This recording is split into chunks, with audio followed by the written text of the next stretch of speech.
This 10 minutes in your exam preparation is going to give you 10 marks because this is one of the most favorite topic from our history book for class 10 students. That's unification of Germany and Italy. Every time you come in my videos and lives and ask, ma'am, can you please explain unification of Germany and Italy? So by this video, I'm just going to solve all your problems in 10 minutes. Hello, bacha. How are you? And today on this platform, we will learn history in the easiest way possible. Welcome on the platform, Deeksha, Vedantu, and this is your SST faculty Tanvi. So if I talk about Germany, Italy, all the nations we see in the map of Europe were not existing like this some around 100-200 years back. So what was the situation? There were empires, there were regions in which people that speak different language coexist. But now what happened? Eventually in Europe, the feeling of nationalism was growing day by day, as you guys know about France. Similarly, it was spreading among the German people and the Italian people, which resulted in the unification of what? Italy and Germany. Why are we studying this chapter?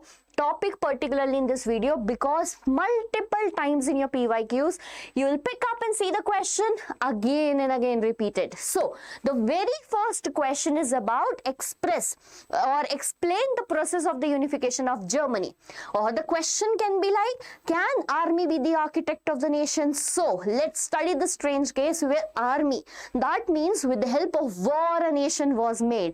Okay, so let's deep dive into this. So see here this picture is particularly Germany today, where you can see Berlin and many more places that are in Germany right now.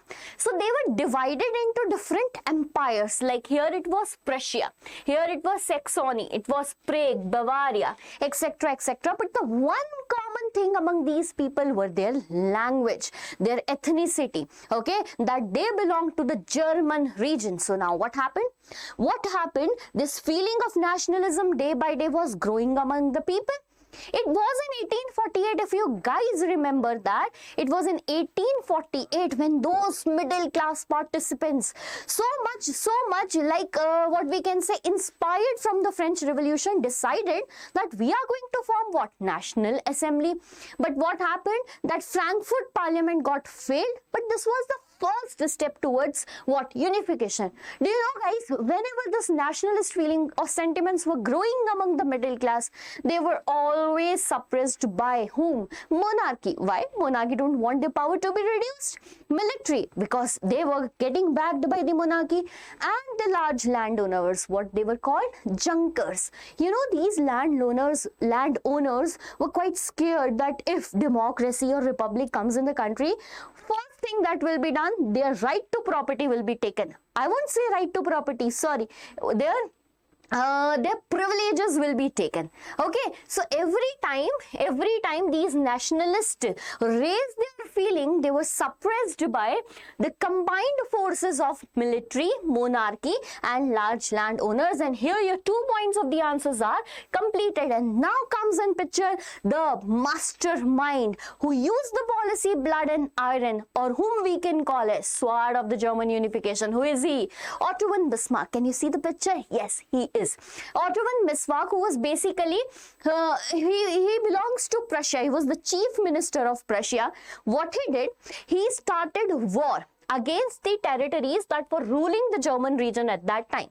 There were 3 wars for 7 years against Austria, Denmark and France. Pay attention, Austria, Denmark and France.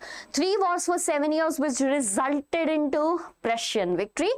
But it was in 1871. Pay attention to this point over here.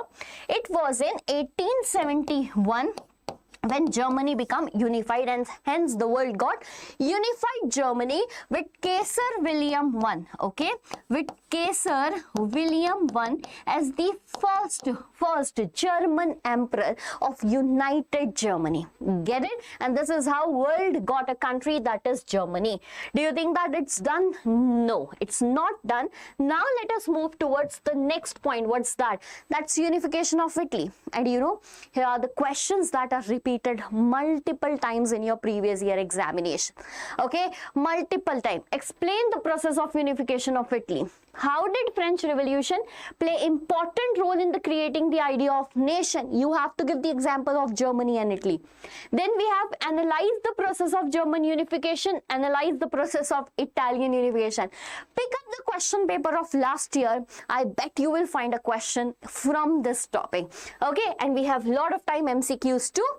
Now we are coming to bacha what? We are coming to unification of Italy. So how was Italy?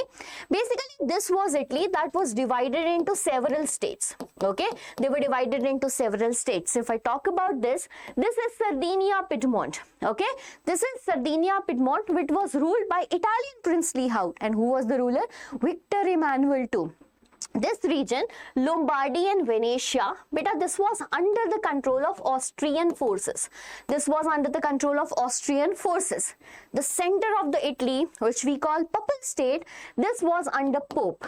Okay, and the kingdoms of South Italy again in the hands of Bourbon dynasty of Spain. Bourbon dynasty, not of France, okay, and nothing related to that biscuit. So this is Bourbon dynasty of Spain, which ruled the kingdom of both Sicilies. So basically Italy was fragmented into different states like Germany was. Then what made Italy as a united nation? Let's see this. So basically this is the role of three people who made it possible: Giuseppe Mazzini, Chief Minister Cavour, and Giuseppe Garibaldi. Who are these, beta? So if I talk about this person is the mastermind behind the formation of Young Italy. Why? Because it was his idea, his vision that a united nation should be formed for Italian people. And he is Giuseppe Mazzini. He put forward his plan. He made secret societies, Young Italy, Young Europe. He started revolutions, however failed. And hence the responsibility went into the hands of this person, but not directly to this person. It was actually into the hands of Victor Emmanuel II. Okay, who? Victor Emmanuel II, the king, or what we can say, the ruler of Sardinia Piedmont. But his chief minister was this person, Cavour, the architect, who is considered as architect of the Italian unification. Why? The mind was Mazzini, the architect was Cavour, and the result came because of Garibaldi. So what he did, he was not a democrat. Right? Neither he was a revolutionary. By who is he? So he is a diplomatic person, the mind behind the game. How? So he made a diplomatic alliance with the forces and drove away that Austrian forces in the Lombardy and Venetia. So he made a tactful alliance. Austrian forces were defeated in 1859. So Sardinia Piedmont, their neighbors Lombardy, Venetia, all came together in the Italian princely house. Getting my point? So this is a jigsaw puzzle in which the pieces are added one by one. Okay, so Count D. Cavour is done. Let's move to the second person in the list. That's Garibaldi. Now who is Garibaldi? The hero of the two worlds. How? Why? He believed in fighting. So he prepared a group of people and called him Red Shirt Army. Okay, they all moved to the kingdom of South Sicily together and raised the slogan La Talia there. Do you know the people over there were not aware about the word La Talia, and they were referring La Talia as the wife of Victor Emmanuel II. Crazy, na? But however, what happened, what Giuseppe Garibaldi basically did, in 1860, among with forces, he marched into South Sicily and drove away the Spanish ruler. And this is how the world got a new country, that Italy. In 1861, Victor Emmanuel II was proclaimed as a king of United Italy. Now, a question might be coming in your mind, ma'am, what about the Central Italy? Is it? So if you feel the same question in your mind, comment me. I'm going to clear it in the next video. Okay, so I will be waiting for your comments so that I am pretty clear that you guys are watching it and studying it. Meet you soon in the next video. Do not forget to pin the comment that which topic you want to learn from me in the next video. Bye-bye.